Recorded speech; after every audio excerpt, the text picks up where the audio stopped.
Hi hello welcome to my channel. ఇవాళ ఎపిసోడ్లో మనము తెనాలి రామకృష్ణ హాస్య కథలు చెప్పుకుంటున్నాం కదా. మనం ఒక కొత్త కథ చెప్పుకుందాం. అయితే ఒకరోజు రాయల వారు ఒక ప్రకటన ప్రకటిస్తారన్నమాట. ఏంటి అంటే, రేపు ఉదయానికల్లా ఎవరైతే తల మీద కుండ పెట్టుకుని వస్తారో వాళ్ళకి 100 వరహాలు అంటే 100 వరహాలు బహుమతిగా ఇవ్వబడుతుంది అని చెప్తారు. ఆయన రాయల వారు చెప్పి వెళ్ళిపోతారు. అందరూ ఆశ్చర్యపోతారు, ఏమిటి కుండ పెట్టుకుని రావటం ఏంటి తల మీద అని అందరూ ఆశ్చర్యపోయి ఈజీగా తీసుకుంటారు. వాళ్ళు ఏమంత సీరియస్గా తీసుకోరు. అయితే రాయల వారు ఇంకో కండిషన్ ఏం పెడతారంటే, సూర్యోదయానికన్నా ముందరే ఈ పని చెయ్యాలి అని చెప్తారు.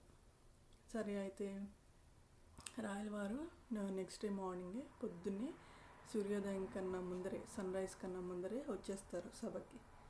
అప్పుడు సింహాసనం మీద కూర్చోగానే ఎదురుకుండా ఒక వ్యక్తి నెత్తి మీద కుండ పెట్టుకుని వస్తాడు.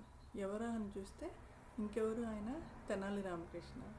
అప్పుడు రాయల వారు ఆశ్చర్యపోతారు, ఏమిటి తెనాలి రామకృష్ణ నువ్వు కుండ పెట్టుకుని వచ్చావు అంటే, అవును మహారాజా, మీరు ఏమన్నారు, కుండ పెట్టుకుని రమ్మన్నారు. ఆ కుండలో నీళ్ళు ఉండాలా లేకపోతే కుండలో ఏమన్నా పోసుకుని పెట్టుకోవాలా ఏమీ చెప్పలేదు.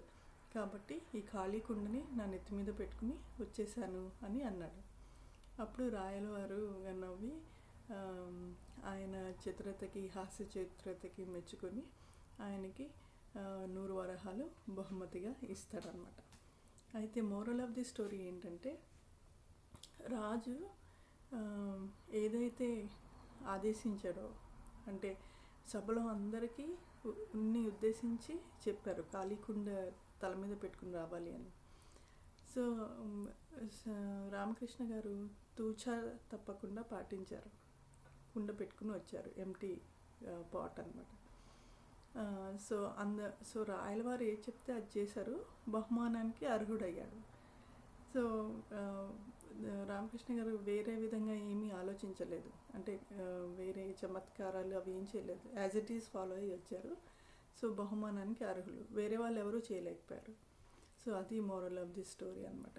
అంటే తూచా రాజు ఆగేను తూచా తప్పకుండా పాటించటం వల్ల ఏ హాని కలగలేదు రామకృష్ణ గారికి.